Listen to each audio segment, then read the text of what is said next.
यूसुफ बेटा मैंने आपको यहाँ से भी अलाउ कर दिया है और मोहम्मद हैदर को भी अलाउ कर दिया जाए जी। अलाउ टू रिकॉर्ड जी बेटा जी। अच्छा, कैन यू चेक व्हाट्सएप? बेटा मैंने चेक कर लिया, लेकिन मैं उसमें थोड़ा लेटर डिस्कशन करूँगा। अभी मैं भी अपने लेक्चर को आगे बढ़ाना चाहता हूँ। देखिए, मुझे प्लीज़ ये बताइए, अल्हम्दुलिल्लाह शुक्र अल्हम्दुलिल्लाह हम लोगों ने कल क्या किया? हमारा कल फिजिक्स का सिलेबस एंड हुआ था। आज इंशाल्लाह हम केमिस्ट्री के अपने इस लास्ट सेक्शन को देखेंगे कि इसमें हमारे पास क्या कुछ करने को रह गया है और क्या कुछ हमने अभी आगे करना है। ठीक है, आज की क्लास है, टाइम तो वैसे उसका बहुत हो गया है, लेकिन हम इंशाल्लाह कोशिश करूंगा मैं इसको कि एटलीस्ट 1 बजे तक आपकी क्लास को लाजमी कैरी किया जाए। एटलीस्ट 1 बजे तक क्लास को लाजमी कैरी किया जाए, जिसमें हम क्या पढ़ेंगे इसमें बेटा मुझे बताइए कि केमिस्ट्री में अभी हम क्या पढ़ रहे हैं। केमिस्ट्री का हमारा जो लास्ट सेक्शन है वो चल रहा है। What is this last section? It is physical chemistry. It is physical chemistry. ठीक है, फिजिकल केमिस्ट्री में देखिए हमने जो भी रिसेंटली चैप्टर खत्म किया है that was moles and the amount of substance वाला टॉपिक, मोल्स एंड स्टीशियोमेट्री वाला सब्जेक्ट। अब उसके ख़त्म होने के बाद उसकी मैंने आपको एक वर्कशीट भेजी हुई है, मैं इंशाल्लाह उसकी आपको आंसर की भी भेज दूंगा। मुझे उम्मीद है कि उसमें से मेजॉरिटी सवालात आप लोगों ने कर लिए होंगे, और अगर किसी सवाल में आपको प्रॉब्लम हुआ तो इंशाल्लाह उसको भी एड्रेस कर लिया जाएगा। उसकी आपको आंसर की मैं भेज दूंगा, आप वहाँ से उसको चेक कर लीजिएगा। फिर भी नहीं समझ आएगा तो इंशाल्लाह उसको मैं करवा दूंगा। अच्छा, देखें, आपने कैलकुलेशंस वाली फिजिकल केमिस्ट्री तो कर ली, लेकिन मैं आपको ये बताना चाहता हूँ कि फिजिकल केमिस्ट्री का असल जो पार्ट है वो क्या है। फिजिकल केमिस्ट्री का असल जो पार्ट है वो है it is the study of, you remember मैंने लिखा था physical aspects of chemical reaction. Physics में क्या होता है? फिजिक्स में एनर्जी इन्वॉल्व होती है, फिजिक्स में काइनेटिक्स इन्वॉल्व होता है। मैं आपको सिंपल सी बात बताना चाहता हूँ कि इसके अंदर 3 चैप्टर्स हैं हमारे पास। कौन से चैप्टर्स है भाई? इस फिजिकल केमिस्ट्री के अंदर 3 टॉपिक्स हैं हमारे पास। एक टॉपिक का नाम है एनर्जेटिक्स, दूसरे टॉपिक का नाम है काइनेटिक्स, और तीसरे टॉपिक का नाम है इक्विलिब्रिया। ठीक है जी, सो ये 3 हमने टॉपिक्स कवर करने हैं, energetics, kinetics and equilibria. Now what is energetics, what is kinetics and what is equilibria? Energetics का जो मतलब है what is this energetics? It is basically chemical energetics. इसका लफ्ज होना चाहिए केमिकल एनर्जेटिक्स, कि केमिकल रिएक्शंस के दौरान क्या क्या एनर्जी चेंजेस इन्वॉल्व हैं। ठीक हो गया। फिर दूसरे नंबर पे काइनेटिक्स, इसका असल नाम है रिएक्शन काइनेटिक्स। क्या नाम है जी? Reaction kinetics. Now what is this reaction kinetics? कि रिएक्शन की, किसी भी केमिकल रिएक्शन की क्या काइनेटिक्स हैं, क्या उसकी स्पीड का क्या कॉन्सेप्ट है, उसकी रेट का क्या देखेंगे जब इसका चैप्टर स्टार्ट करूंगा। इक्विलिब्रिया में पूरा लफ्ज क्या है?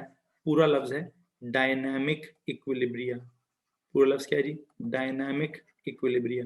ओके जी, तो ये हमारे पास 3 टॉपिक्स हैं जनाब, जिसको आप एक सेक्शन कह दीजिए, और इस एक सेक्शन के इनको 3 टॉपिक्स कह दीजिए। अच्छा, यू नो व्हाट, हाँ जी, आज हम क्या करेंगे, मैं अगर आपको फिजिकल केमिस्ट्री को डिफाइन करना चाहूँ, अगर मैं आपको इस फिजिकल केमिस्ट्री को डिफाइन करना चाहता तो I should write what is physical chemistry. It is the branch of chemistry that deals with the क्या, that deals with the study of क्या, study of physical aspects, that deals with the study of physical aspects of chemical reactions, that deals with the physical aspects of chemical reactions. अब you know what is a chemical reaction? Chemical reaction क्या होता है? Chemical reaction जो है वो उसमें there are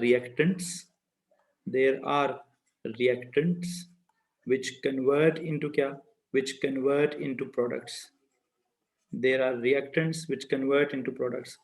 अब जब reactants products में convert हो रहे होते हैं तो एक तो रिएक्शन हो रहा होता है, उसके अंदर से केमिस्ट्री चेंज हो रही होती है, केमिकल्स चेंज हो रहे होते हैं, उनकी बॉन्डिंग चेंज हो रही होती है, एलिमेंट्स कंपाउंड्स बनाने की कोशिश कर रहे होते हैं, कुछ कंपाउंड्स कुछ और कंपाउंड्स बनाने की कोशिश कर रहे होते हैं, कभी कंपाउंड्स का ब्रेक डाउन हो रहा होता है।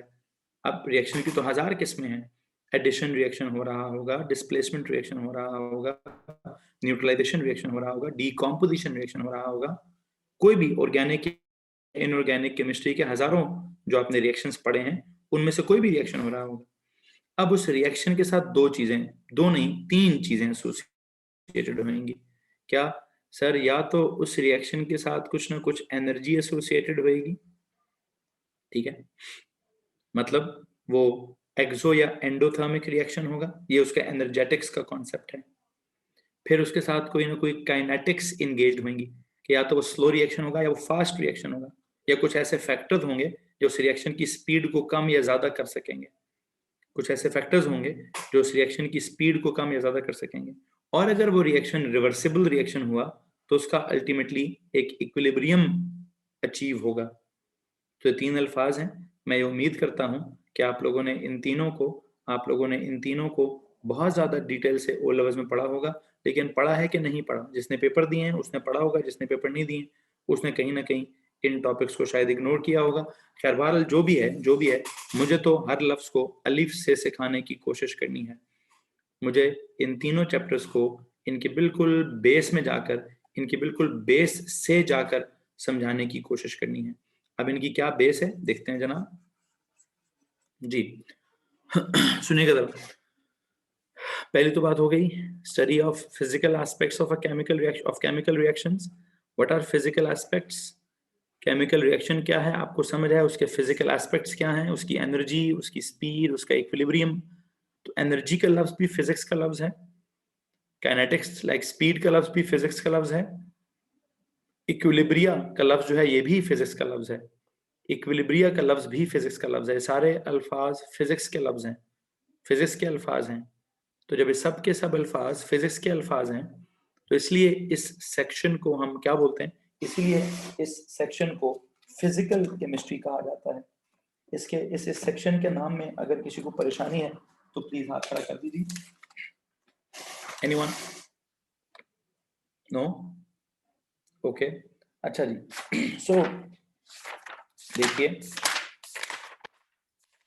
मैं बजाय इसके कि इसकी जनरल बात करूं, आई थिंक मुझे स्पेसिफिकली किसी एक आधे चैप्टर पे जाना चाहिए और मुझे उस चैप्टर को स्ट्रेट अवे स्टार्ट करना चाहिए। तो मैं किसको स्टार्ट करता हूं जनाब? ये जो फिजिकल एस्पेक्ट्स के 3 नाम थे मैंने वो समझा दिए हैं।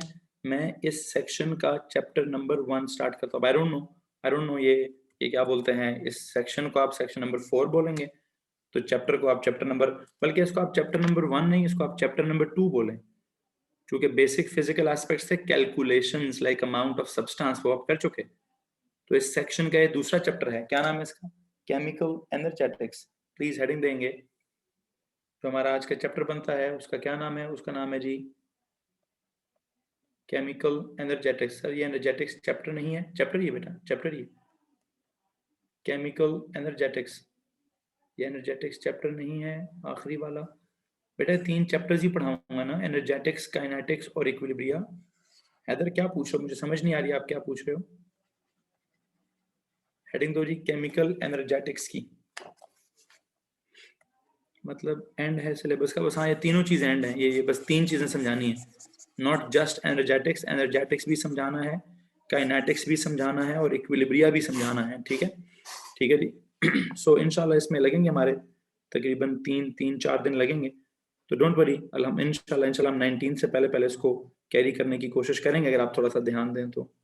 ओके, सो क्या पढ़ाना चाह रहा हूं जनाब? Chemical energetics.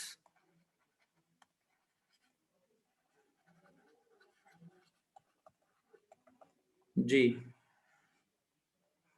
you know what is this chemical energetics? what is, बस 1 बजे तक तो मैं क्लास लूंगा, 1 बजे तक मैं क्लास लूंगा। मैं उनसे रिक्वेस्ट कर लूंगा जैसे ही वो फारिग होंगे तो मैं उनसे पूछ लूंगा कि क्या सिचुएशन है क्या नहीं है, ठीक है।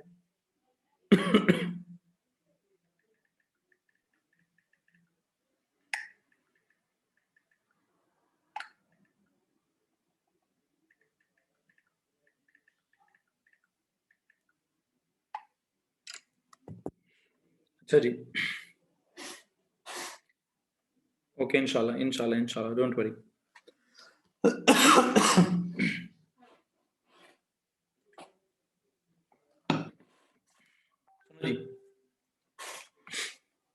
Chemical energetics, what is chemical energetics? Chemical का लफ्ज आ गया केमिस्ट्री से, एनर्जेटिक्स का लफ्ज आ गया एनर्जेटिक्स से। तो केमिकल एनर्जेटिक्स क्या चीज है? It is the branch of physical chemistry, it is the branch of, क्या चीज बेटा? The branch of physical chemistry that deals with the क्या? That deals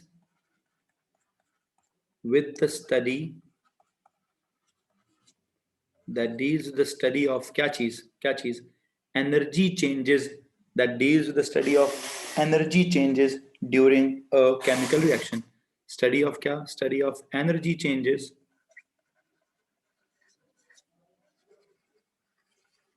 during a chemical reaction. Okay जी। मैंने अब आपको केमिकल रिएक्शंस की टाइप्स नहीं पढ़ानी, केमिकल रिएक्शंस की टाइप्स आपको सारी आती हैं। उन केमिकल रिएक्शंस के दौरान क्या एनर्जी चेंजेस हो रहे हैं, मुझे आपको वो एनर्जी चेंजेस समझाने की कोशिश करनी है।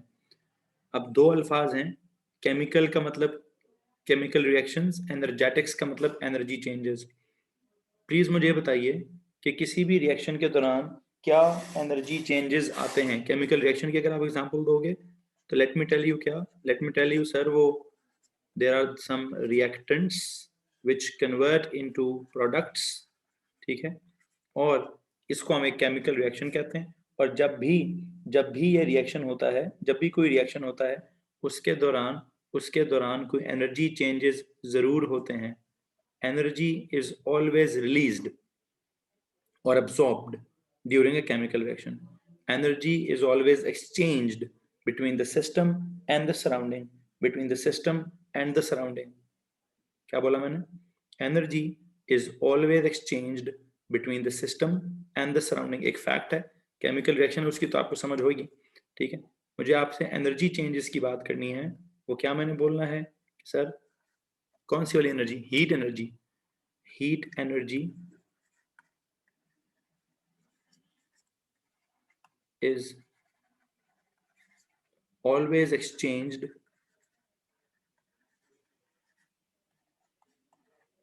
between the system and the surroundings. Heat energy is always exchanged between the system and the surroundings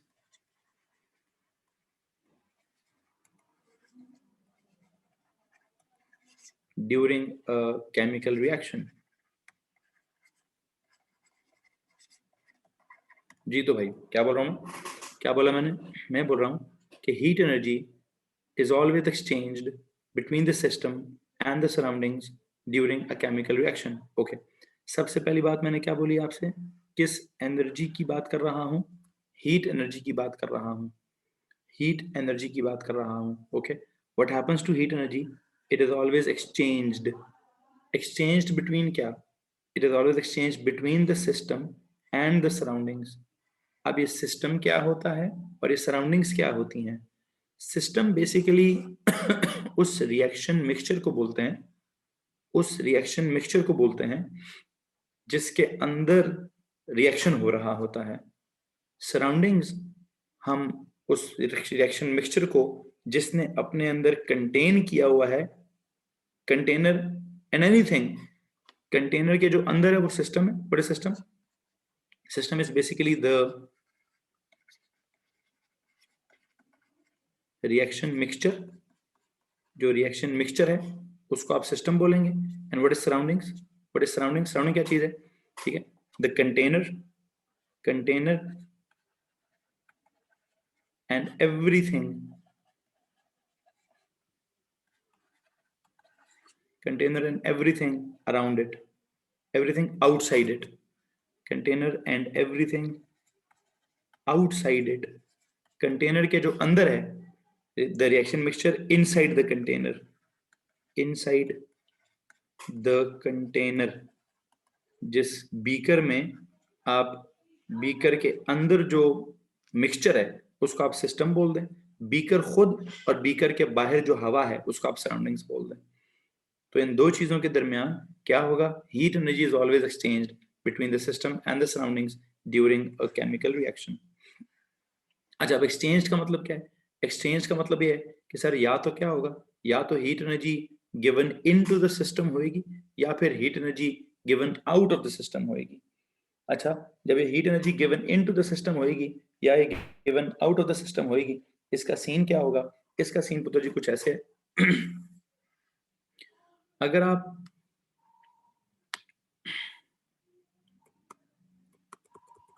I hope आपको ये रिएक्शन मिक्सचर क्या होता है उसकी समझ आ गई होगी, और जो बीकर और बीकर के बाहर की सराउंडिंग्स हैं वो आपको समझ आ गई होंगी। अच्छा, अब ये जो रिएक्शन है आपका ना हटाएं हैदर बेटा, जब मैं लिख रहा होता हूं ना तो मेहरबानी किया करो, साथ साथ लिखा करो।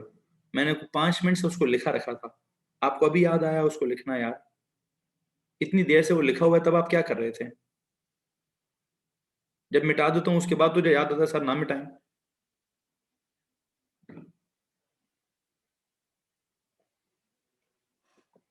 अब मैं मिटा चुका हूँ, क्या करूं यार?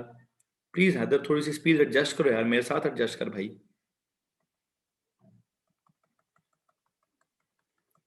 सिंपल है, सिस्टम में किसको क्या था? The reaction mixture inside the container, और सराउंडिंग किसको बोला था? The container and everything outside the container. ठीक है? नहीं, वो एक लफ्ज तो नहीं है कि कंट्रोल प्लस वाई करूं बेटा, वो एक लफ्ज नहीं है कि जैसे मैंने कंट्रोल प्लस वाई, वो मैंने बहुत सारा कुछ मिटा दिया होता। खैर जो भी है, प्लीज अपनी स्पीड को मेरे साथ एडजस्ट कीजिए, प्लीज अपनी स्पीड को मेरे साथ एडजस्ट कीजिए। अच्छा ओके, सुनिए प्लीज, सुनिए जनाब, केमिकल रिएक्शन की बात हो गई, हीट एनर्जी की बात हो गई। Heat energy is always exchanged between the system and the surroundings की बात हो गई। ठीक है? और जब हीट एनर्जी एक्सचेंज होती है, एक्सचेंज का मतलब या तो लॉस्ट होती है या गेन्ड होती है, या रिलीज होती है या एब्जॉर्ब्ड होती है। इस लफ्ज एक्सचेंज के साथ मैं 2 अल्फाज लिखवाना चाहूंगा। एक्सचेंज का मतलब क्या है? इट इज रिलीज्ड या फिर एब्जॉर्ब्ड, इट इज लॉस्ट या फिर इट इज गेन्ड। आप इस तरह के लफ्ज अल्फाज इस्तेमाल कर दें, रिलीज्ड आउट या एब्जॉर्ब्ड इन का लफ्ज इस्तेमाल कर दें हैं, या heat energy is released out of the system या it is absorbed into the system. है जी, released out of the system, out of the system into the surroundings, या absorbed into the system from the surroundings. है जी, इस तरह के भी अल्फाज हम इस्तेमाल कर सकते हैं। इसमें किसी को परेशानी है? एनीवन? सो यू नो हम क्या बात कर रहे हैं बेटा, हमें कह रहे हैं हीट एनर्जी क्या है। आई होप आपको हीट एनर्जी का तो मतलब पता ही होगा। जो थर्मल रेडिएशंस होती हैं, क्या होता है? जो थर्मल रेडिएशंस होती हैं, ओके, जो थर्मल रेडिएशंस होती हैं ना, what are those thermal radiations? अब मैं इस वक्त फिजिक्स तो नहीं पढ़ाऊंगा कि थर्मल रेडिएशंस क्या होती हैं, हीट एनर्जी क्या होती है, उसका तो आपको पता होना चाहिए। ठीक है? जिसका ताल्लुक टेम्परेचर के साथ होता है, टेम्परेचर कम होता है, टेम्परेचर ज्यादा होता है। ठीक है? हीट एनर्जी बचपन से पढ़ाई जाती है वो लफ्ज, उसका मतलब हम सबको पता है। अच्छा, now heat energy is always exchanged का एक कॉन्सेप्ट है। एक्सचेंज का मतलब या तो निकलना है या उसका एब्जॉर्ब होना है, released out of the system या absorbed into the system, from the surroundings या टू द सराउंडिंग्स। अब वो रिलीज आउट होती हैं कि एब्जॉर्ब्ड इन होती हैं, उसके लिए हमारे पास एक कॉन्सेप्ट है कि सर कोई भी रिएक्शन जो है उसके सामने हमारे पास क्या लिखा होता है? एक डेल्टा एच होता है, एक डेल्टा एच होता है। डेल्टा एच आर उसको कहते हैं। डेल्टा एच के ऊपर छोटा सा थीटा लिखा होता है। बल्कि फिलहाल आपने ओ लेवल्स की तरह मैं पढ़ाना चाहता हूँ, मैं फिलहाल आपको ओ लेवल्स वाली चीजें ही रिवाइज कराना चाहता हूँ। तो अगर हम ओ लेवल्स की चीजें ही फिलहाल रिवाइज रखें तो मैं आपसे ये कहूंगा कि there is this delta H. अच्छा, जब हीट एनर्जी एक्सचेंज होती है between the system and the surroundings, कितनी हीट एनर्जी एक्सचेंज होती है? जितनी भी हीट एनर्जी एक्सचेंज होती है between the system and the surroundings, उसको हम डेल्टा एच कहते हैं। Heat energy is always exchange between the system and the surroundings during a chemical reaction. उस हीट एनर्जी को क्या कहा जाता है? मुझे उम्मीद है मैंने आपको सराउंडिंग समझा दिया है, मैंने आपको सिस्टम समझा दिया है, मैंने आपको एक्सचेंज का लफ्ज समझा दिया है। या तो रिलीज एक्सचेंज मतलब या release into the surroundings from the absorbed into the system from the surroundings होना है। अब हीट एनर्जी के लिए मैं क्या सिंबल दूंगा? इस हीट एनर्जी के लिए मैंने कौन सा सिंबल इस्तेमाल करना है? एच का सिंबल इस्तेमाल करना है, या फिर बेहतर है कि डेल्टा एच का सिंबल इस्तेमाल कर लिया जाए? जी, हीट एनर्जी के लिए एच का या फिर डेल्टा एच का सिंबल इस्तेमाल किया जाएगा। यहाँ तक किसी को परेशानी है बच्चों? लैग हो रहा है सर, लैग हो रहा है। जी बच्चों, अभी भी लैग हो रहा है? मेरा इंटरनेट कनेक्शन के तो सिग्नल्स फुल आ रहे हैं, प्लीज बताएंगे। No, all good. चलो, नो लैग। बच्चों देखिए, इसका मतलब है कुछ कुछ लोगों का अपना अपना पर्सनल इंटरनेट का इशू चल रहा है, ठीक है? It's perfectly fine sir. चलो देखो जी, बस कुछ कुछ लोगों को परफेक्टली फाइन चल रहा है, इसका मतलब मेरा लेक्चर ठीक जा रहा है। जिसको लैग महसूस हो रहा है उसकी उसके एंड पे कोई प्रॉब्लम है, उसके एंड पे कोई प्रॉब्लम है, ठीक है? अच्छा, इधर जरा ध्यान देंगे भाई, इधर जरा वापस ध्यान देंगे। अच्छा, मैं कह रहा हूँ, मैं आपको एनर्जी चेंजेस पढ़ा रहा था, मैं आपको heat energy is always exchange between the system and the surroundings की बात बता रहा था, मैं आपको सराउंडिंग का समझा रहा था, मैं आपको सिस्टम।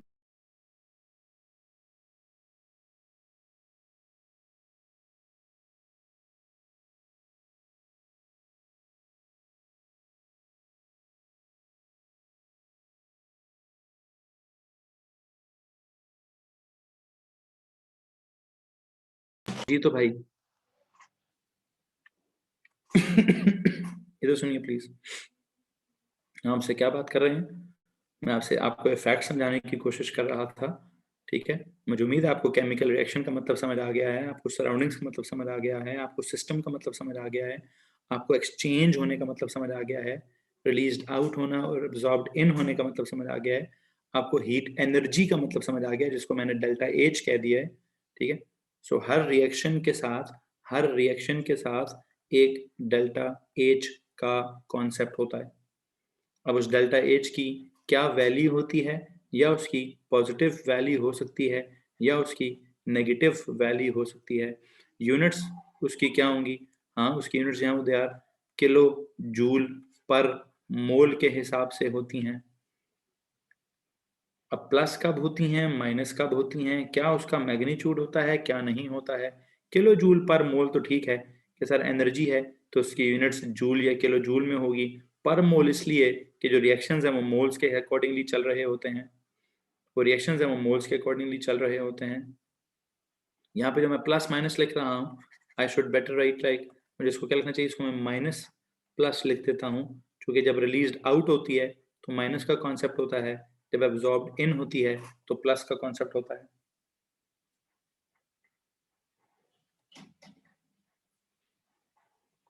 जी अच्छा, मैं ना पुत्र जी आपको क्या बताना चाहता हूँ, मैं आपको बताना चाहता हूँ मेरे लिए इस चैप्टर में सबसे इम्पोर्टेंट चीज़ क्या है। मेरे लिए इस चैप्टर में सबसे इम्पोर्टेंट चीज़ है डेल्टा एच आर, ये लफ्ज़ समझाना सबसे इम्पोर्टेंट है। अगर मैं आपको ये लफ्ज़ समझा दूँ तो मुझे उम्मीद है कि काम हमारा काफ़ी अच्छा हो सकता है। डेल्टा एच का मतलब क्या है? डेल्टा एच, ऊपर लिखा हुआ है थीटा, नीचे लिखा हुआ है आर। डेल्टा एच के का जो लफ्ज है, इस लफ्ज का मतलब है enthalpy change of a reaction. ऊपर थीटा, ऊपर थीटा का मतलब है स्टैंडर्ड। डेल्टा एच का मतलब है इंथैल्पी चेंज।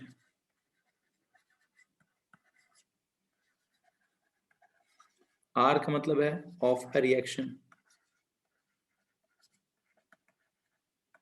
जी, ये जो डेल्टा है, गौर से मेरी बात को सुनिए, ये जो लफ्ज़ छोटा था, बल्कि नहीं, जो लफ्ज़ थीटा है, इस थीटा के लफ्ज़ का मतलब था स्टैंडर्ड। जो लफ्ज़ डेल्टा एच है, इस डेल्टा एच का मतलब है एंथैल्पी चेंज। ये जो आर है, इस आर का मतलब है reaction. Delta H of R, delta H of R, ठीक है, standard enthalpy change of a reaction, standard enthalpy change of a reaction. Please गौर से सुनिएगा, इसमें थीटा का जो मतलब स्टैंडर्ड है वो किसी और वजह से है, डेल्टा एच का जो मतलब एंथैल्पी है वो उसका कुछ और मतलब है, आर जो रिएक्शन है उसकी कुछ और साइंस है। ये जो आपने इसके ऊपर छोटा सा थीटा सा बनाया हुआ है, इसका मतलब था स्टैंडर्ड। एंथैल्पी चेंज के लिए जो सिंबल था that was delta H, reaction के लिए जो सिंबल था दैट वाज आर, ठीक है। ये जो सुपर स्क्रिप्ट में थीटा लिखा हुआ था ये स्टैंडर्ड है, डेल्टा एच तो डेल्टा एच है। जो सब स्क्रिप्ट में आपने कैपिटल आर लिखा हुआ था उसका मतलब है रिएक्शन। अच्छा, अब मैंने ये लफ्ज स्टैंडर्ड कहाँ से निकला, ये लफ्ज स्टैंडर्ड कहाँ से निकला? This is for standard conditions. This word is to describe standard conditions. Now what are the standard conditions for any reaction to take place?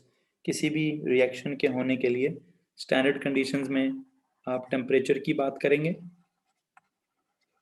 ठीक है, आपको प्रेशर की बात करनी पड़ेगी, आपको अगर कोई सॉल्यूशंस इस्तेमाल किए हैं तो उनकी कॉन्सेंट्रेशंस की बात करनी पड़ेगी, अगर गैसेस इस्तेमाल किए हैं तो प्रेशर की बात करनी पड़ेगी। टेम्परेचर तो हर तरह के सब्सटेंसेस का एक टेम्परेचर होना चाहिए। टेम्परेचर शुड बी क्या?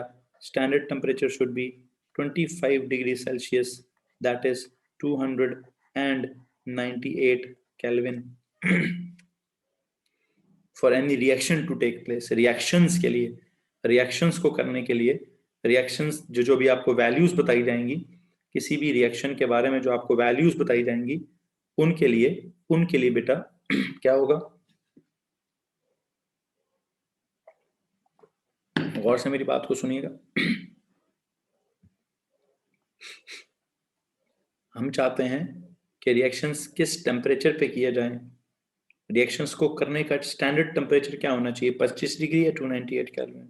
उनको करने का प्रेशर कितना होना चाहिए? सर उनको रिएक्शंस को करना चाहिए 1 atm के ऊपर। What is 1 atm?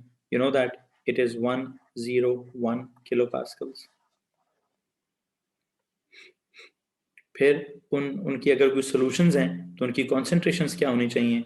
Standard concentration is 1 मोल पर डीएम क्यूब।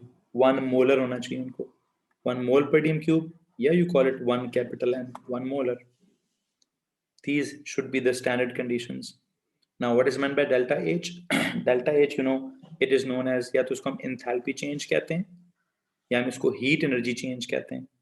इसको enthalpy change भी कहा जाता है और इसको heat energy change भी कहा जाता है।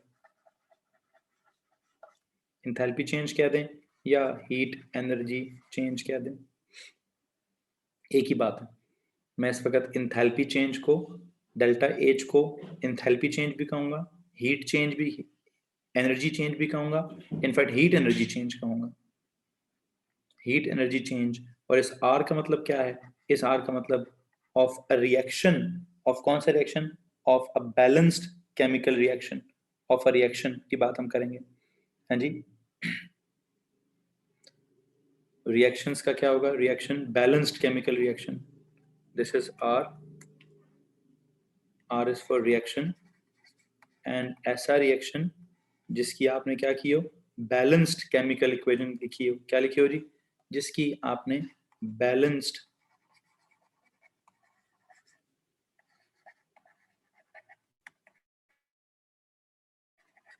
केमिकल इक्वेशन लिखी हो। जी तो भाई, कोई भी रिएक्शन अपनी बैलेंस्ड केमिकल इक्वेशन के हिसाब से अगर आप लिखें, उसको स्टैंडर्ड कंडीशंस के ऊपर परफॉर्म करें, तो जो हीट एनर्जी एक्सचेंज होती है, जो हीट एनर्जी चेंज होती है बिटवीन क्या? Heat energy change between system and surroundings, heat energy change कहें या हीट एनर्जी एक्सचेंज कहें, हीट एनर्जी एक्सचेंज या exchange between system and surroundings, ठीक है। किसी रिएक्शन को कराएं, उसका बैलेंस्ड केमिकल इक्वेशन में जितनी क्वांटिटीज है, मोलर क्वांटिटी, एक सेकंड इसको ऐसे लिखते हैं,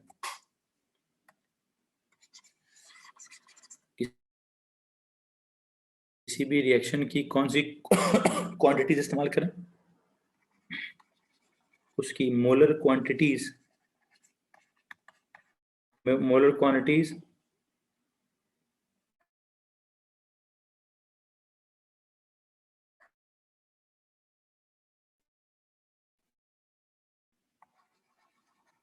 in the balanced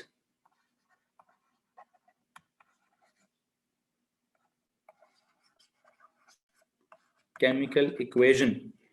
लो जी, इन कंडीशंस पर molar quantities of the reactants लें, उनका रिएक्शन करा दें। Molar quantities of the reactants in the balanced chemical equation, अगर आप रिएक्शन करा दें तो चेंज होगी between the system and the surroundings, उसको बेटा जी आप क्या कहेंगे? जी तो भाई प्लीज बताइए, मैं क्या कह रहा हूँ? मैं कह रहा हूँ कि अगर molar quantities of the reactants that are present in the balanced chemical equation, if they are reacted under standard conditions of temperature and pressure and concentration, then the amount of heat energy exchange between the system and the surroundings is termed as standard enthalpy change of a reaction. Is termed as standard enthalpy change of a reaction. Yes, that can be negative or that can be positive. ये जो negative का लफ्ज है, जहाँ पे आपने लिखा है रिलीज्ड आउट और absorbed in, आई होप कि रिलीज्ड आउट का लफ्ज के लिए कौन से रिएक्शन की बात होती है? ओ लफ्ज का नॉलेज है।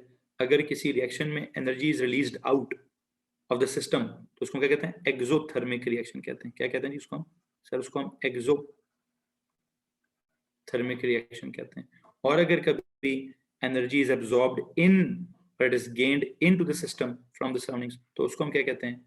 उसको हम एंडोथर्मिक कहते हैं।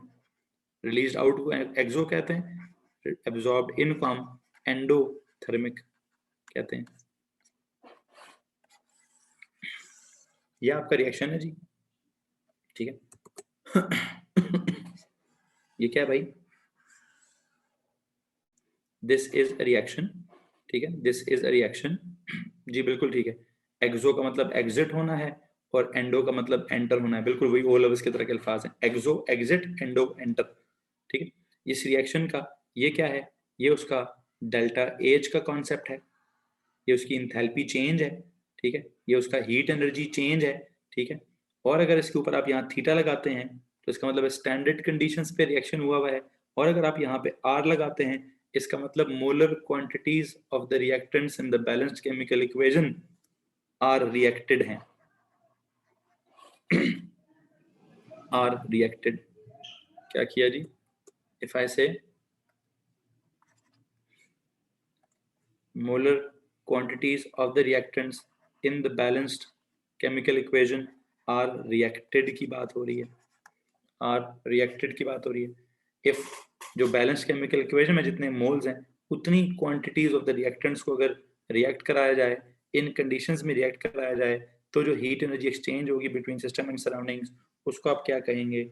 उसको आप डेल्टा एच ऑफ रिएक्शन कहेंगे, और उसकी जो यूनिट्स होंगी वो यूनिट्स किलो जूल पर मोल में होंगी, और अगर वो वैल्यू नेगेटिव होगी तो रिएक्शन एक्सोथर्मिक होगा, मतलब energy is released out of the system, और अगर वो वैल्यू पॉजिटिव होगी तो वो रिएक्शन एंडोथर्मिक होगा, मतलब heat energy is absorbed into the system. जी तो भाई मैंने अभी आपको जस्ट क्या सिखाने की कोशिश की है, मैं भी आपको ये जो क्या कहते हैं एक सेकंड होल्ड कीजिए जी। इक्विलिब्रिया को मारें गोली, काइनेटिक्स को मारें गोली, क्या पढ़ा रहा हूँ आपको, एनर्जेटिक्स पढ़ा रहा हूँ, लाइक केमिकल एनर्जेटिक्स पढ़ा रहा हूँ। और केमिकल एनर्जेटिक्स में क्या पढ़ा रहा हूँ, branch of physical chemistry that deals with क्या, that deals the study of energy changes during a chemical reaction. What energy changes होती हैं ड्यूरिंग अ केमिकल रिएक्शन, ठीक है। अस्सलाम वालेकुम सर।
अच्छा जी।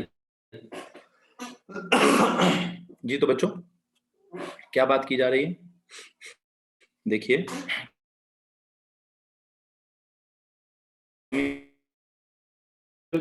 एनर्जेटिक्स में मैं डिटेल तक नहीं गया, मैं तो बस एक रिएक्शन लिख दिया है,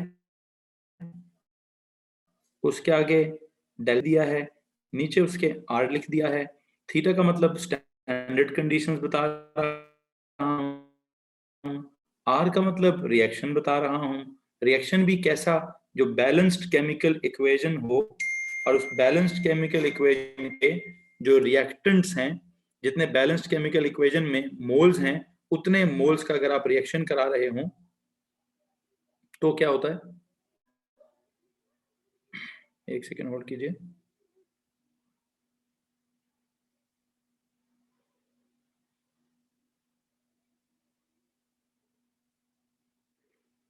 जी इसको बंद करें यार। हाँ जी, मैं अगले पेज पे जाके इसकी कोई एग्जांपल देना पसंद करना चाहूंगा बेटा, अगर आप थोड़ा सा अगले पेज पे जाके मैं इसकी एग्जांपल लिखना चाहता हूँ बेटा। अच्छा सुनो जी।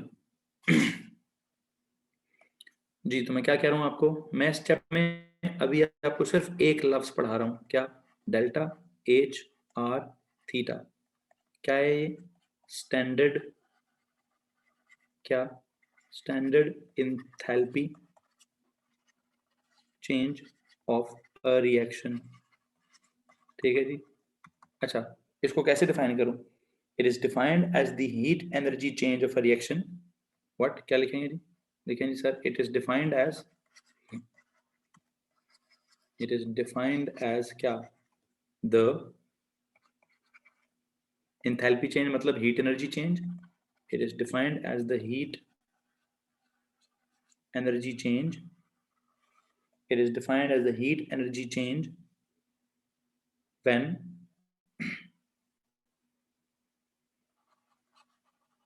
what, when molar quantities of the reactants, when molar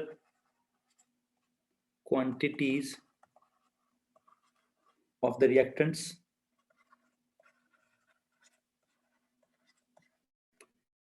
in any balanced chemical equation, in any balanced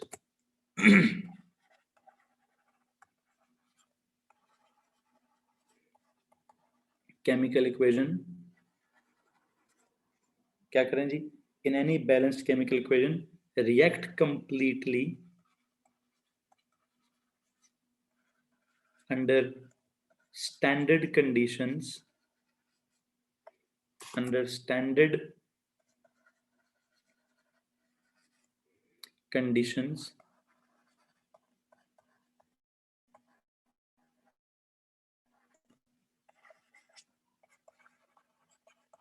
of temperature,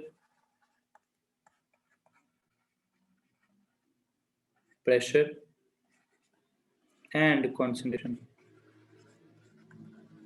that is T is equals to 25 degrees Celsius या फिर 298 Kelvin, comma P is equals to 1 atm या 101 kilopascal, और जो concentration है that is 1 molar या फिर क्या कहते हैं उसको हम 1 mole per dm cube। जी तो भाई क्या कहा मैंने, what is delta H of R? It is the standard enthalpy change, इस ऊपर का थीटा का मतलब स्टैंडर्ड, इन डेल्टा एच का मतलब एंथैल्पी चेंज, आर का मतलब of reaction. How is it defined? It is defined as the heat energy change when molar quantities of the reactants in any balanced chemical equation react completely under standard conditions of temperature, pressure and concentration। तो standard conditions of temperature, pressure और concentration में पर जब कोई molar quantities of the reactants जो कि balanced chemical equation में जितने भी moles involved हैं उतने moles जब आपस में react करते हैं completely, तो जो heat energy निकलती है या absorb होती है उसको आप standard enthalpy change of a reaction कहते हैं। यहाँ तक किसी को मसला है तो प्लीज हाथ खड़ा कीजिए।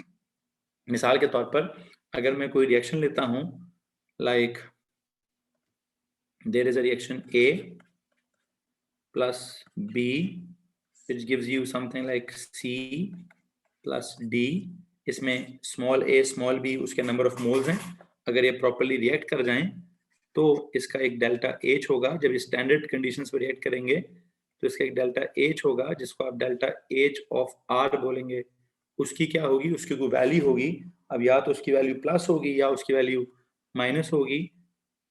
x उसका यूनिट्स, x उसकी मैग्नीट्यूड होगी, यूनिट्स उसकी किलो जूल पर मोल होंगी। अब बताइए कुछ बात समझ आ रही है? जो मैंने लेक्चर के आगाज में बात कही थी, क्या आपको उसका रेफरेंस मिल रहा है? एनीवन? Okay okay. अच्छा, अब सिचुएशन ये है, अगर मैं आपको यहाँ पे एक टिपिकल एग्जांपल और देना चाहूँ तो वो एग्जांपल क्या होगी? मिसाल लेते हैं जी, मिसाल लेता हूँ जी, मैंने ब्यूटेन को कंबस्ट किया है। ये कैपिटल और छोटा क्यों है? ये तो जस्ट स्टैंडर्ड है, ये तो एक स्टैंडर्ड तरीका है उसको लिखने का, ये तो जैसे एक स्टैंडर्ड तरीका है उसको लिखने का। एक्चुअल सिचुएशन ये है, मिसाल लो जी आपके पास है ब्यूटेन है C4H10, आप उसकी कंबशन कराते हैं विद ऑक्सीजन, क्या चीज पैदा होती है? Carbon dioxide plus water. जब आप इसको बैलेंस करते हैं तो यहाँ पे 4 आ जाता है, ठीक है, हाइड्रोजन के साथ यहाँ पे 5 आ जाता है, ऑक्सीजन के साथ 4 2 8 और प्लस 5 4 2 8, आगे प्लस 5 कितने हुए? प्लस 5 कितने हुए? 13 है जी, प्लस 5 13 हुए। ओके जी, जब वो 13 आते हैं तो यहाँ पर आप क्या लिख देंगे? 13/2 लिख देंगे। इसको जब आप सही तरह से वो फ्रैक्शंस में से निकाल कर बैलेंस करेंगे, वो कहते हैं molar quantities in the balanced chemical equation लिखेंगे, तो आप इस पूरी इक्वेशन को मल्टीप्लाई बाय 2 करना पड़ेगा। जब आप इस पूरी इक्वेशन को मल्टीप्लाई बाय 2 करेंगे तो it will be something like this. बल्कि एक सेकेंड, इसको बैलेंस करने के लिए आप ये कहें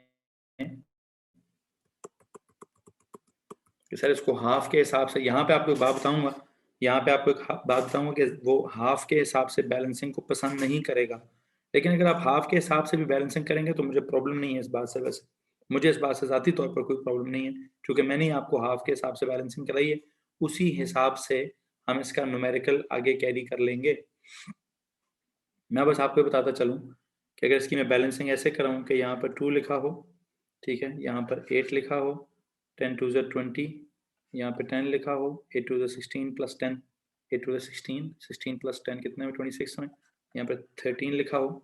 इस तरह से अगर कोई प्रॉपरली बैलेंस हुआ हुआ रिएक्शन हो, इसके सामने क्या लिखा होगा?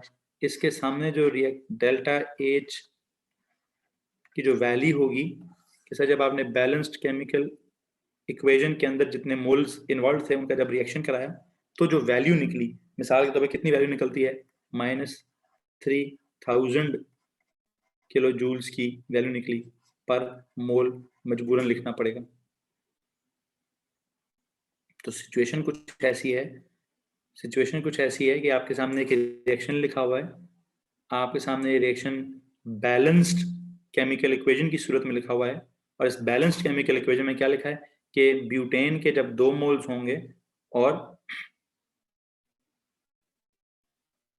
Can we continue with the fraction balancing? Yes you can, बिल्कुल। आप एक को, चलो मैं आपको समझा देता हूँ, मैं बैलेंसिंग को लो जी। यहाँ पे आपने क्या लिखा था, 4 लिखा था, यहाँ पे आपने क्या लिखा था, 5 लिखा था, यहाँ पे आपने क्या लिखा था, 13/2 लिखा था। फिर मैंने जब कहा जी पूरी इक्वेशन को 2 से मल्टीप्लाई करो तो ये लिखना चाहिए था।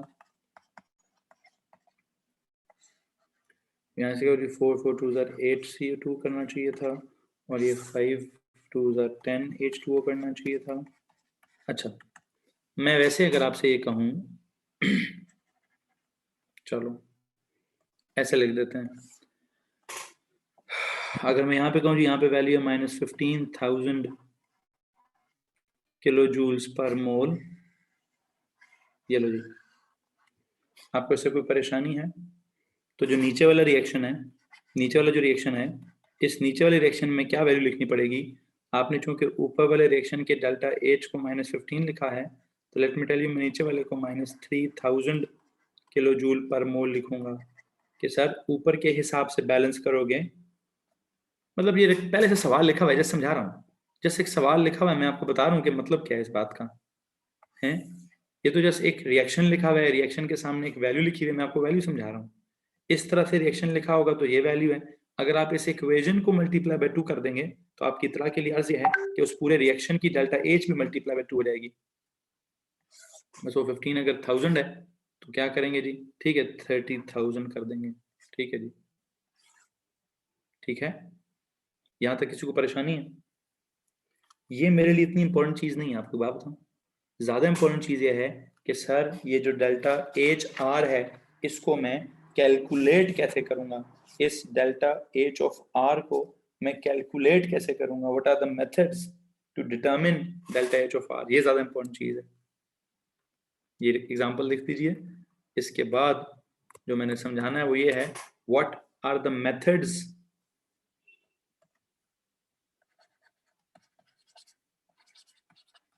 असल चीज ये है, मेथड्स टू कैलकुलेट, ये हमारा सिलेबस है actually, methods to calculate delta H of R। जी तो भाई इसको कैलकुलेट कैसे करेंगे, इसके हवाले से हमारे सिलेबस में न्यूमेरिकल्स आते हैं, इसके हवाले से हमारे सिलेबस में कुछ न्यूमेरिकल्स आते हैं, ठीक है। मैं आपको यहाँ पे इसके क्या बोलते हैं 5 मेथड्स पढ़ाने की कोशिश करूंगा। There are 5 methods to calculate this delta H of R. Number 1, method number 1.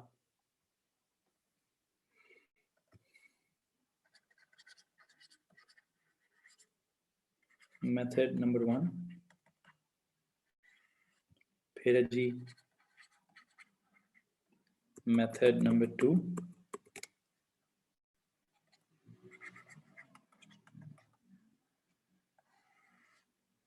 फिर method number 3. फिर method number 4. फिर method number 5. जी तो भाई प्लीज जरा इस बात को गौर से सुनिएगा। डेल्टा H ऑफ R निकालने का सबसे पहला तरीका क्या है? डेल्टा H ऑफ R निकालने का जो सबसे पहला तरीका है वो पता क्या है? That is equal to sum of H into the system minus sum of H out of the system. जी, this is formula number 1, this is formula number 1। और ये वाला फॉर्मूला आप कब अप्लाई करेंगे? ये वाला फॉर्मूला आप कब अप्लाई करेंगे?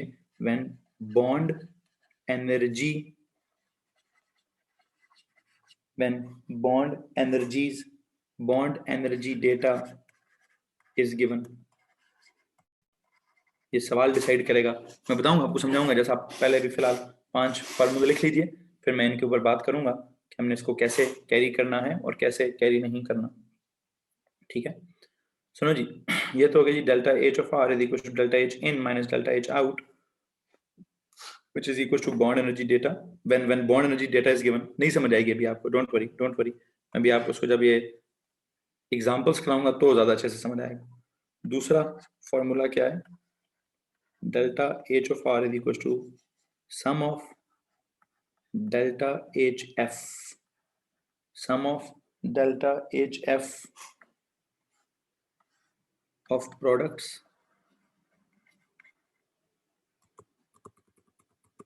sum of delta HF of products minus sum of delta HF of reactants। ये वाला फॉर्मूला आप कब लगाएंगे, जब आपको डेल्टा HF की values are given, delta HF values are given. अब ये डेल्टा HF क्या है ये भी हमें नहीं पता। ओके जी, आगे चलते हैं जी। फिर एक डेल्टा एच आर निकालने का एक और तरीका, that is delta sum of delta H C of, इसमें रिएक्टेंट्स पहले लिखने पड़ेंगे, minus sum of delta H C of products बाद में लिखने पड़ेंगे। लो जी, ये फॉर्मूला आप कब लगाएंगे, ये फॉर्मूला आप तब लगाएंगे जब delta H C values are given. ठीक है, ओके। फिर जी हमारे पास क्या, फिर हमारे पास चौथे नंबर पे, यू नो व्हाट, फिर चौथे नंबर पर है एक हमारे पास एक्सपेरिमेंटल मेथड है, एक्सपेरिमेंटल मेथड है। Delta H of R is equal to क्या, पहले आप क्या करते हैं, पहले आप करते हैं जी कितनी एनर्जी निकली है, एनर्जी रिलीज्ड पर मोल, एनर्जी रिलीज्ड पर मोल। हाँ जी, energy released, energy over moles. Energy क्या होती है वो हम निकालते हैं कोई mc डेल्टा टी वाले फार्मूले से, और चेक करते हैं उसमें मोल्स कितने इन्वॉल्व है, मोल्स कितने इन्वॉल्व है। इसको हम क्या कहते हैं, इसको हम कहते हैं जी एक एक्सपेरिमेंटल मेथड है, इसको हम कहते हैं एक एक्सपेरिमेंटल। ये जो आपका क्या बोलते हैं, अगर आपका प्रैक्टिकल हो रहा होता तो आपको ये वाला प्रैक्टिकल कराया जाता, एक रिएक्शन कराया जाता, उसमें हीट एनर्जी एब्जॉर्ब होती या रिलीज होती, और उसमें वो mc डेल्टा टी का कोई कॉन्सेप्ट होता है, टेम्परेचर राइज होता है, टेम्परेचर ड्रॉप होता, आप चेक करते कितना mass of the substance involve है, कितना एक c है स्पेसिफिक हीट कैपेसिटी है, कितना उसका टेम्परेचर राइज हुआ है, एक्सपेरिमेंटल डेटा इज गिवन, कितना आपने रिएक्टेंट के मोल्स यूज किए थे, कितना उसका अमाउंट यूज किया था, this is experimental data is given. ये कब करते हैं, जब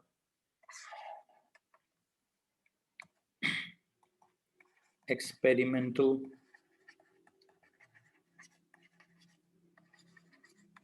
data is given.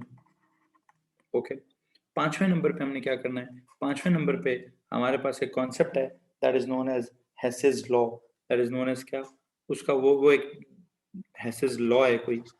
What is that law, that law states कि यार अगर कोई रिएक्शन है, जिस रिएक्शन में आपने कोई डायरेक्ट रूट बनाया है, और अगर आपने कोई इनडायरेक्ट रूट बनाया है, तो डायरेक्ट रूट का sum of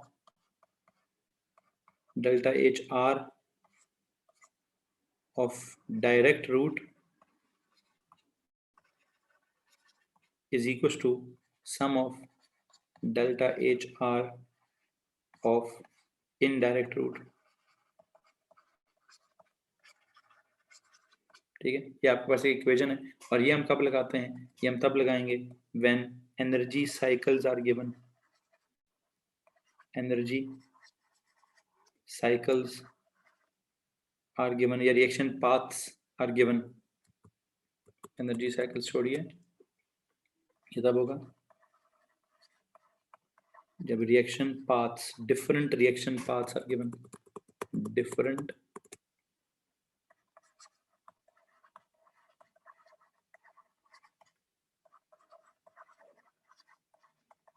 reaction paths are given।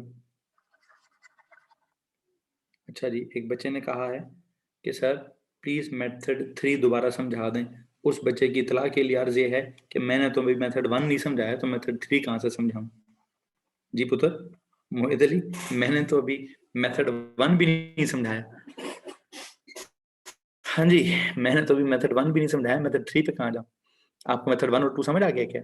आपको मेथड 1 और 2 समझ आ गया क्या पुत्र? मैंने तो आपको बस ये 5 फार्मूले लिखवाए हैं। हाँ, एक बात है वैसे, एक बात है वैसे एक बात है वैसे, मैं ये कह रहा हूँ, गौर से इस बात को सुनने की कोशिश कीजिए। अगर आपको ये 5 फार्मूले रट जाएं, अगर आपको ये 5 फार्मूले रट जाएं और मैं अगर कल की क्लास में स्ट्रेट अवे आपको 5 न्यूमेरिकल्स करा दूं, तो भी चैप्टर खत्म हो सकता है, तो भी चैप्टर खत्म हो सकता है। लेकिन आपको पता है मैं ऐसा करूंगा नहीं। मैं जरा डिटेल से एक एक लफ्ज की डिटेल में जाऊंगा। पहले पहले मैंने आपको समझाना है क्या, पहले मैंने आपको समझाना है भाई कि ये बॉन्ड एनर्जी क्या होती है। सबसे पहले समझाना है ये बॉन्ड एनर्जी क्या होती है, फिर बॉन्ड एनर्जी की वैल्यूज क्या होती हैं, फिर बॉन्ड एनर्जी का डेटा किधर गिवन होता है, फिर उन बॉन्ड एनर्जी की डेटा को हम कैसे यूज करेंगे, उसको यूज करके हम डेल्टा एच आर कैसे निकालेंगे, ये हमारा पहला काम हो। फिर दूसरा काम क्या होगा? दूसरा काम ये होगा जी, डेल्टा एच एफ क्या चीज है? सर ये डेल्टा एच एफ क्या होता है?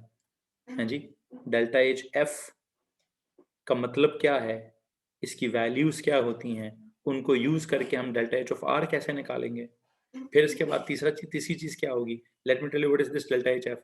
Delta H F is basically क्या बोलेंगे इसको हम?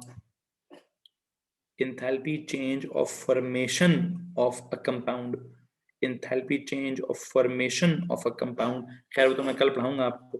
फिर जी समटाइम पेपर में आपको डेल्टा एच सी की वैल्यूज गिवन होंगी। यार सर ये डेल्टा एच सी क्या होता है? enthalpy change of combustion of a compound, किसी कंपाउंड की कंबशन की वैल्यूज यहाँ पे गिवन होंगी।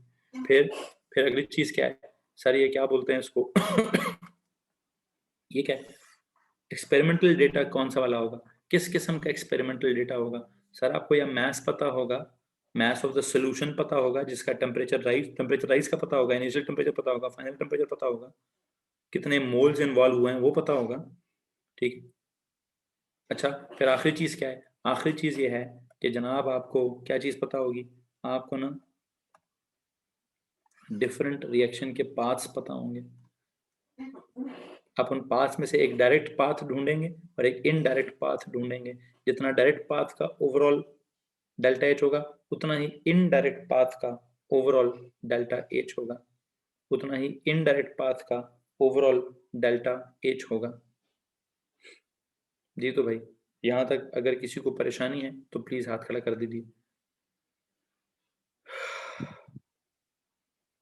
जी, अब आप मुझसे ये एक्सपेक्ट मत कीजिएगा कि मैं ओ लेवल्स के बच्चे की तरह आपको ये बताऊं कि भाई एक्सो क्या होता है तो एंडो क्या होता है। हैं जी, एक्सोथर्मिक का मतलब क्या है, एंडोथर्मिक का मतलब क्या है, वो आपको पहले से पता होना चाहिए। आई विल सजेस्ट कि क्या कीजिए, आई विल सजेस्ट कि बेटा ओ लेवल्स का चैप्टर कल के लेक्चर को स्टार्ट करने से पहले रिवाइज कर लीजिए। इस चैप्टर का ओ लेवल्स का वर्जन कल के लेक्चर को स्टार्ट करने से पहले प्लीज रिवाइज कर लीजिए, ठीक है? ताकि जब मैं कल का चैप्टर पढ़ाऊं तो आप मुझसे कोई ओ लेवल्स के सवालात में परेशान ना हो, ओ लेवल्स की किसी बात में परेशान ना हो। जी, किसी को मसला इस बात से? तो मैंने आपको इस चैप्टर का क्या बोलते हैं, sir will this chapter be done by tomorrow? इंशाल्लाह इंशाल्लाह इंशाल्लाह। ठीक है, कल मैं शायद ना क्लासेस का टाइमिंग थोड़ा सा डिफरेंट रखूं।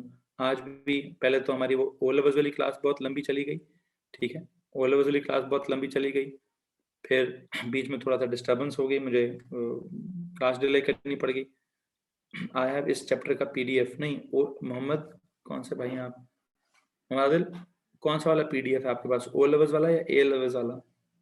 मोहम्मद आदिल मलिक से सर आई हैव इस चैप्टर का पीडीएफ। चलो वैसे मुझे एक बात तो बताएं, पीडीएफ से पढ़ाऊं ज्यादा आपको आसान लगता है या इस तरह के क्लास लिख के पढ़ाऊं? वैसे पीडीएफ से ऊपर ना जरा टाइम जल्दी हो जाता है, टाइम बचत हो जाती है। लिख के चलो, लिख के समझ ज्यादा अच्छे से आता है, लिख कर पढ़ाएं सर, लिख कर पढ़ाएं।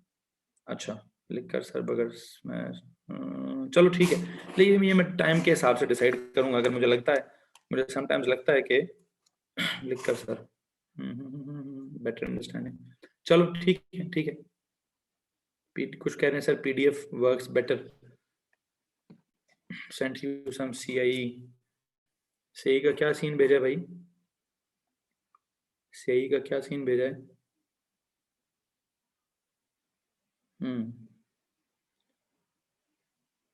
पीडीएफ सही है सर।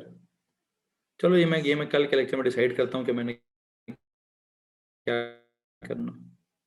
साद खान कहते हैं sir sent you CI latest statement, क्या लिखा है उस लेटेस्ट स्टेटमेंट में? किधर साद खान की हाँ जी, नहीं उस वो स्टेटमेंट मेरे किसी काम की नहीं है। मेरे काम की स्टेटमेंट ये है कि आप लोगों को मेरे ख्याल से एग्जाम्शन की वो आ गई हैं, एक्सेप्टेंस आ गई है। जी बच्चों, हाँ जी जी साहब, मैंने उसको देख लिया है। मैं इसको क्या करूं, इसको पढ़ के भी क्या करूं? ठीक है कि द जज of the court at today's hearing gave a good response. ओ यार अल्लाह का नाम लो भाई, अल्लाह का नाम लो यार। जज ने क्या रिस्पॉन्स दिया तो क्या नहीं दिया, मारो गोली उसको भाई। तैयारी करो जो हम कर रहे हैं, तुम लोगों के आइडियाज ही खत्म नहीं होते हैं। बैठ के तैयारी करो भाई, तैयारी करो यार। चलो एक काम करते हैं, आज के लेक्चर को यहाँ पे जाके अख्ताम करते हैं। आज के लेक्चर को यहाँ पे जाके अख्ताम करते हैं, और कल का लेक्चर थोड़ा सा ज़्यादा कुछ नहीं पता मुझे, मैंने इस पर कोई बात नहीं करनी, कोई डिस्कशन इस पर नहीं करनी। ठीक है, चलो जी, कल आपसे मुलाकात करेंगे। कल मोस्ट प्रोबेबली मैं आपकी ना दिन में क्लास रखूँगा बच्चों। कल मोस्ट प्रोबेबली आपकी दिन में क्लास होगी। क्या ख्याल है आपका इस बारे में? कल मैं आपकी शायद 2 क्लासेस रखूँगा, एक दिन में भी और एक रात में भी। एक दिन में और एक रात में। सर काशिफ की क्लास है, हाँ, रोज़े में आपने सिर्फ सुनना है, मैंने पढ़ाना है। ठीक है? हाँ जी, कल दिन में, कल आपकी 2 क्लासेस होंगी, एक दिन में और एक रात में। ठीक है? चलो जी, ताकि मैं कल के दिन पुतर करिए, पूरा दिन तो नहीं सुनूँ ना मैं, वो असर के बाद ही 4 बजे से लेकर 6 बजे तक क्लास रखने की कोशिश करूँगा। ठीक है? अभी हमारे पास असल में टाइम कम है और काम थोड़ा सा ज़्यादा है आसान है, इसलिए मैं 2-2 क्लासेस में इसको कैरी कर सकता हूँ। ठीक है? कल मुलाकात करें भाई, तब तक के लिए इजाज़त देंगे। अल्लाह हाफ़िज़ करेंगे, बाय-बाय करेंगे, टाटा करेंगे, जाइए अपनी मैथ्स की क्लास जाके अटेंड कीजिए।